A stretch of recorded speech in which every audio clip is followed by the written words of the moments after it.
Atanın periştesi, İsmail Atan'ın can kızı, Dili kolumuzun amanatı, aile zat ile tatlıladı. Kızımız bahtımız olsun. Acarındır aç kızı, ay şolundur çaç kızı, bakıp yolun açılsın, ay can kızı. Taza suyudan çıksın, karma bahar çıksın, car kancalar dağlaydı da kızı.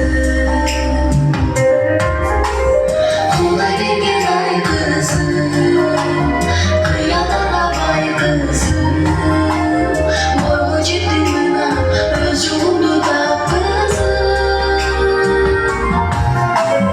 Alda kendin apandı, ak batasının kızı, caratkanın dileğin bahtı bulcan kızı.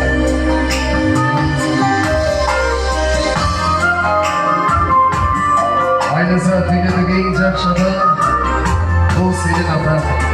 Aile zat dünyada gelince akşama, bu senin atan. Ana, atana dağılarmış olarak parçaların apan. Aksıtınız zat daimır. El karara cüzünüzde el şokta ciğer karat daimır. Şomalayga baktılı bolu deniz, o şol bargan iyi bilimdi. Baktılı kalan degen kız gelindir değil mi bu? Apa sudun aktardım, apa kendin can kızı,